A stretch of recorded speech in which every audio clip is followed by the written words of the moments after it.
दुबईको कडा गर्मी, बिहानदेखि बेलुकासम्मको व्यस्त काम र परदेशी जीवनको एकान्त बीच किशोर बगालेले केवल पैसा मात्र कमाउनु भएन, एउटा सपना पनि बोक्नु भयो। सन् 2004 देखि 2013 सम्म दुबईमा बस्दा उहाँले त्यहाँका व्यवस्थित गाई फर्महरू नजिकबाट देख्नुभयो। प्रविधि, व्यवस्थापन र श्रमको सम्मान देख्दा उहाँको मनमा एउटै प्रश्न उठिरह्यो, यही काम आफ्नै देशमा किन गर्न सकिँदैन? त्यही प्रश्नको उत्तर खोज्दै उहाँ नेपाल फर्कनुभयो। 2070 सालमा करिब 15 लाख रुपैयाँको लगानीमा 5वटा गाईबाट गाई पालन सुरु गर्दा यो यात्रा सजिलो हुने उहाँले पनि सोच्नु भएको थिएन। गाउँमा धेरैले गाई पालनलाई परम्परागत पेसा, जोखिमपूर्ण र नाफा नहुने कामको रूपमा हेर्थे। तर बगालेले गाईलाई मात्र होइन, सोचलाई पनि आधुनिक बनाउने निर्णय गर्नुभयो। समयसँगै फर्म विस्तार हुँदै गयो। अहिले उहाँको फर्ममा 50वटा गाई छन्, जसमध्ये 30वटा दुहुना छन्। बिहान सबेरैदेखि सुरु हुने गोठको काम साँझ ढिलो मात्र टुङ्गिन्छ। यही फर्मले आज गाउँमै 4 जनालाई नियमित रोजगारी दिएको छ। कसैले गोठ हेर्छ, कसैले घाँस व्यवस्थापन गर्छ, कसैले दूध सङ्कलन र सरसफाई सम्हाल्छ। बगालेका लागि यो केवल व्यवसाय होइन, आफ्नो र अन्य 4 कामदारको घरको चुलो बल्ने माध्यम पनि हो।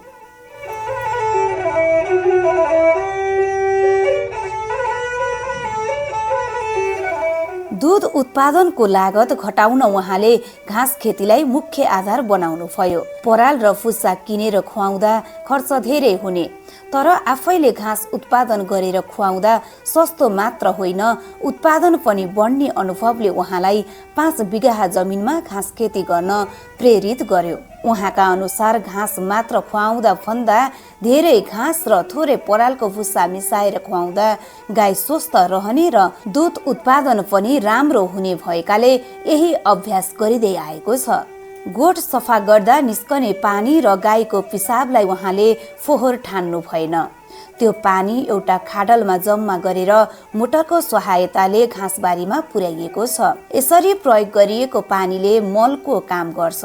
परिणाम स्वरूप घाँस असाध्यै राम्रो सप्रिन्छ। जहाँ पहिले घाँस काट्न 35 देखि 40 दिन कुर्नु पर्थ्यो, प्रशस्त मल पुगेका कारण अहिले 15 देखि 20 दिनमै घाँस काट्न मिल्छ। घाँस छिटो, हरियो र पौष्टिक हुँदा त्यसको प्रभाव सिधै दूध उत्पादनमा देखिएको छ।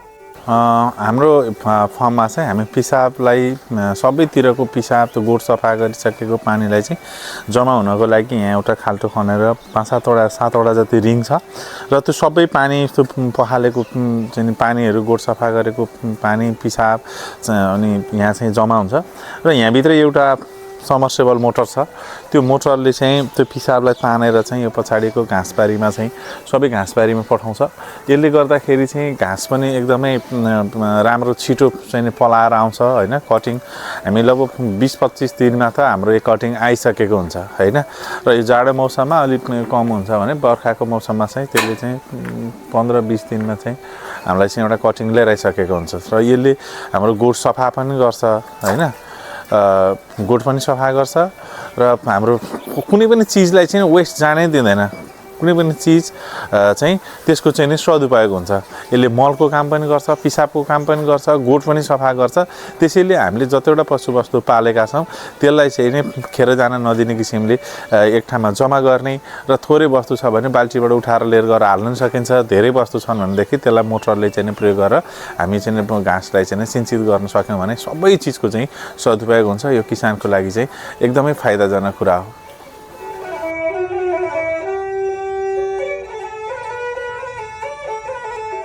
गाईको स्वास्थ्यप्रति उहाँको ध्यान साना तर महत्त्वपूर्ण विषयमा पनि देखिन्छ।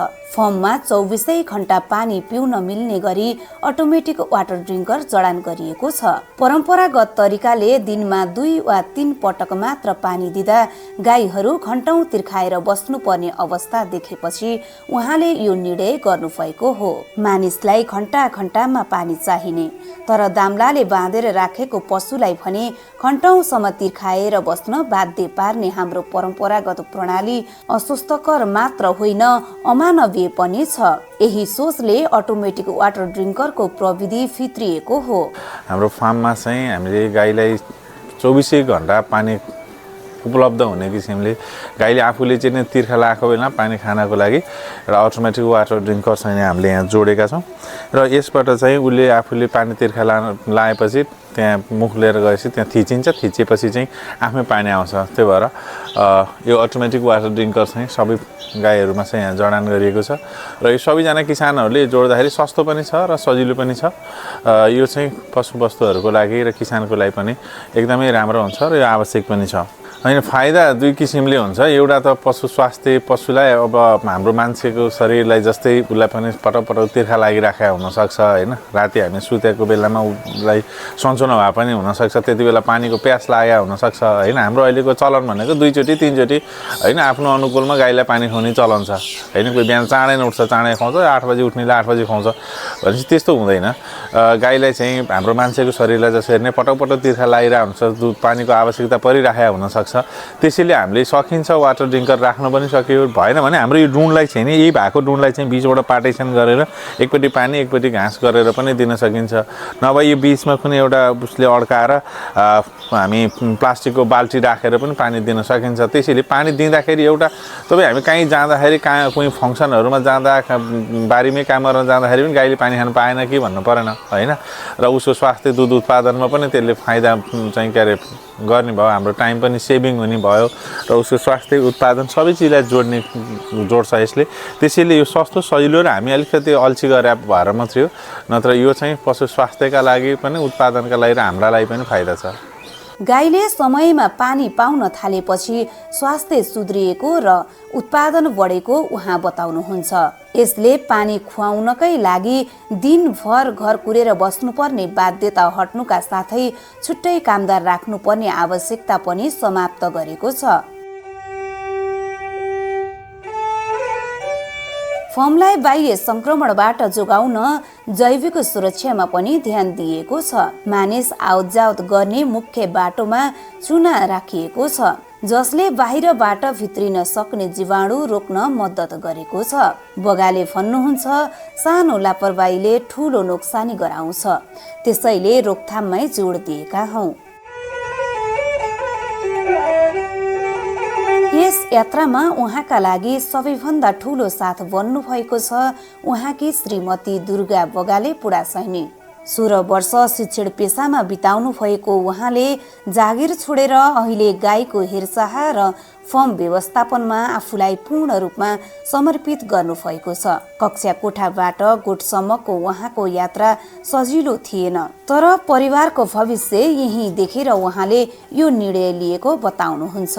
शिक्षण पेसा गरिरहँदाखेरि घर, विद्यालय अनि आफ्नो व्यवसाय हेरिराख्दाखेरि अलिकति धेरै नै दौडधुप भयो। सर पनि अलि बिजी नै हुनुभयो। त्यस कारणले गर्दाखेरि आफ्नो पेसा बढ्दै जाँदाखेरि सबैतिर हेर्दा पनि गाह्रो हुने भएको कारण आफ्नो पेसालाई चाहिँ अँगाल्नुपर्छ। आफ्नै पेसा गर्दाखेरि आर्थिक पाटोलाई पनि समुन्नत बनाउन सकिन्छ। भोलि बच्चाहरूको भविष्य पनि त्यसमै छ भन्ने जस्तो लागेर मैले चाहिँ शिक्षण पेसा छोडेर आफ्नै पेसा चाहिँ अहिले गर्दै आएको छु। सोचाइ त अलिकति फराकिलो बनाउनै पर्छ। अहिलेको यो चाहिँ परिस्थितिमा कुनै पनि पेसा सानो ठुलो भन्ने हुँदैन, पेसा सबै बराबरी हुन्छ। हरेक पेसाले देश समाजलाई परिवर्तन गराएकै छ। त्यही माथि नेपाल जस्तो कृषि प्रधान देशमा कृषि पेसालाई सानो यो चाहिँ गर्न हुँदैन, पढे लेखेको मान्छेले भन्ने चाहिँ त्यस्तो कन्सेप्ट चाहिँ हामीले कदापि पनि लिनु हुँदैन।